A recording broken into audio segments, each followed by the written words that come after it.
And good morning, everyone. It is Saturday, July 6th. Hope everyone had a great 4th of July day.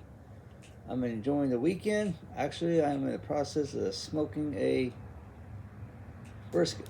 I will show you later. Let's talk about hurricane season. Hurricane season is here. It started June 1st. It goes to November 30th. Now, social media can be bad for a hurricane season. Here's why. Because people do not tell the truth. There's people who hype it. There's people who try to scare people. We have lived in Florida for 21 years, and all I can tell you is find you a local meteorologist that is accurate. That's the person you need to watch all the time. Now, we have some great meteorologists here in Tampa Bay area. Some are okay, some are great. I listen to ABC Action News. Actually, I listen to all of them. I watch all of them because I'm a weather fanatic. I like to flip channels, compare the forecasts, see who is accurate and who ain't, and who likes to hype things and who doesn't. I choose ABC Action News as the number one source. They have been rated the most accurate weather team in Florida. So that's the first thing you need to do. You need to find you a local meteorologist if you live anywhere along the coast of the Gulf of Mexico or the eastern United States. Find you a local meteorologist that you trust, who is most accurate, and who does not hype things. And stick with them. Because you will see all kinds of stuff on social media. Oh, massive storm coming, and it could only be a Cat 1. Possible Cat 2, but people are blowing it up to be a massive storm. So find you a local meteorologist that is accurate. Second of all, Mike's weather page. Look him up. He's on social media. He is extremely good. He is a weather fanatic like me. He's been doing this for years. The National Weather Service recognizes him. He lives right here in the Tampa Bay area.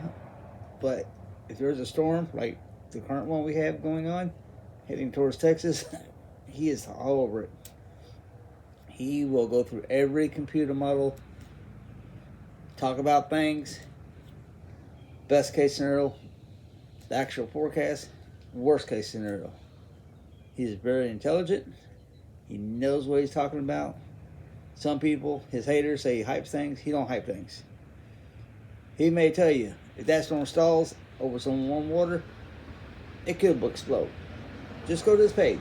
If you're in Texas right now because y'all getting ready for Barrett, whatever the heck that name is, starts with a B, Mike's weather page. I highly recommend him.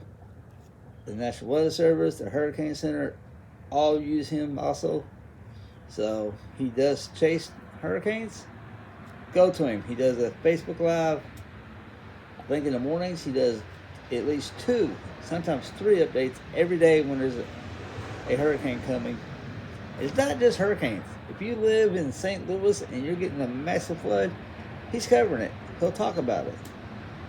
So check him out. Snowstorms, very knowledgeable and very accurate. So go to Mike's weather page, look him up. He's on Instagram, he's on YouTube, and he's on Facebook. Probably other ones. Now, people who live along the coast, you got to evacuate. You run from the water, you hide from the wind. So if you are in a flood zone area, or you live on the coast, and they tell you to get out, please get out. Do not stay because, oh, I've ran 3 or 4 times. We'll be okay. Because remember, once winds hit 45 miles an hour, the fire department does not send fire trucks out.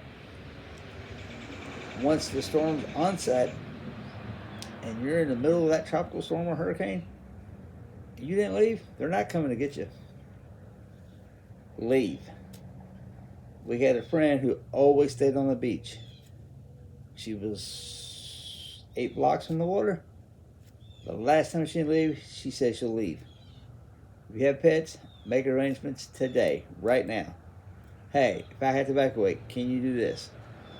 Get your local shelter on the phone. Get prepared.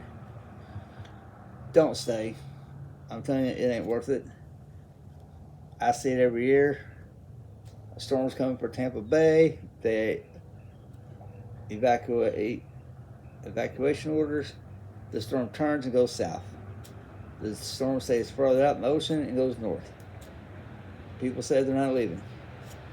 When you die, your family has to bury you if they can find you. Just leave. Pack your things up and leave. Now, if it's for the wind, go inland. You don't have to go Georgia, Tennessee, Kentucky if you evacuate. If you're in the evacuation zone or in the flood zone, go inland 5, 10 miles, 20 miles. Get away from the coastline. Get away from that flood area. A lot of people will get in their car and they'll head to Georgia, Tennessee, North Carolina. Traffic jams. You will sit in traffic for hours. My wife and mother-in-law and son took off to Kentucky. I do not remember what storm. I told them, do not go that far. No, Cat 4 or 5 is coming. Honey, they wouldn't listen. This was probably 5, 6 years ago. I don't remember the storm. 3 days out, major hurricane coming down through I forgot where it's coming from, but it was supposed to come right up the west coast, boom, right in Tampa Bay. Strong Cat 4, possible 5. They panicked. 2 days before the storm, they hauled at butt. Still, expecting a Cat 4 hurricane to hit Tampa Bay.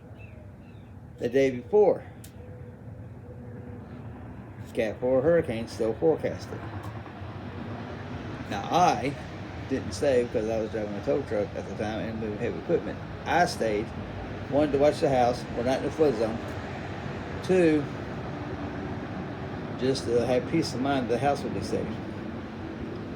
Well, they left. It took them almost 23 hours to get to Louisville, Kentucky. It took her 14 hours, 13 hours to get to Atlanta, Georgia, because everybody ran. So you do not have to go hundreds of miles away. Go 5, 10 miles inland. Get a hotel room. If you want to go over to Orlando, go for it, but a lot of times the path changes and you'll end up right in the middle of the storm. So definitely pay attention to the weather. Make sure you get water. You will more likely lose your power. That year that the wife and mother-in-law left, they had just went to the meat market about 3 days before that. $600 worth of meat. We lost power for a week.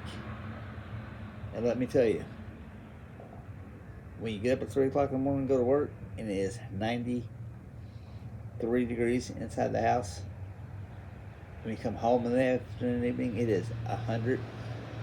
It is miserable. Cold showers. And then you're sweating your behind off all night trying to sleep. So trust me.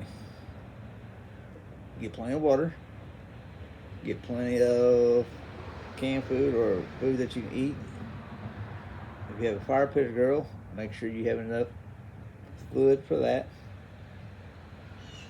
But you will lose power, and try to remember not to go to the store and buy all kinds of stuff that needs to be frozen, because if you lose power, and we lost power for 7.5 days, we lost all that food, and let me tell you, it is miserable.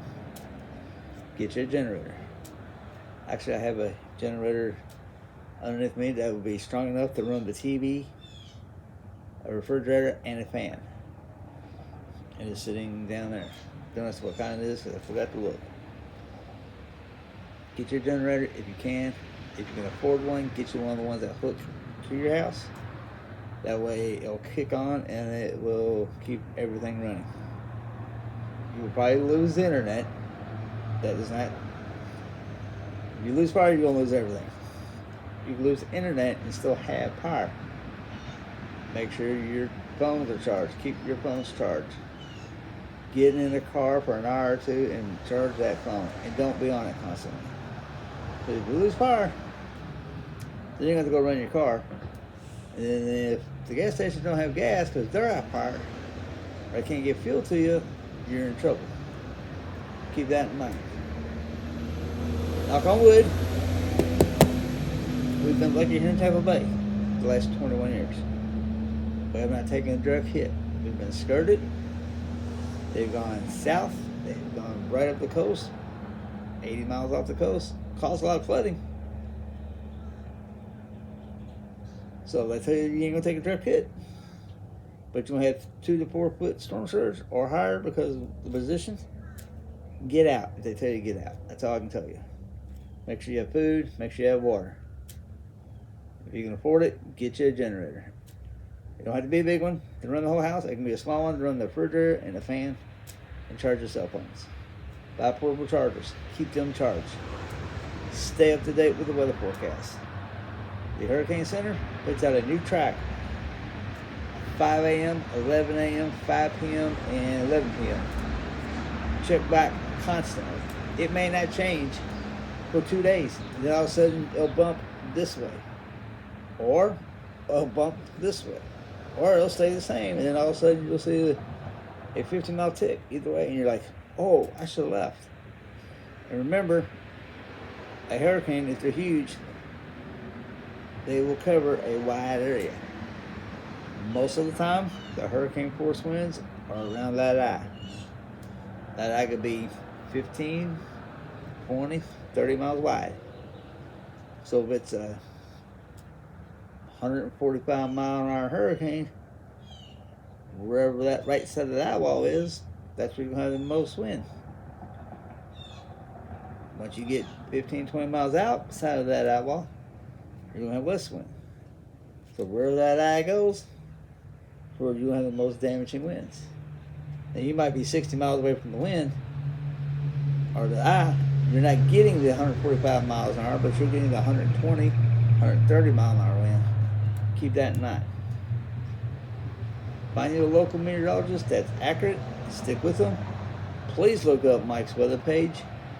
He does, like I said, multiple updates, and he'll probably be on a lot more if it's a U.S. land-falling hurricane.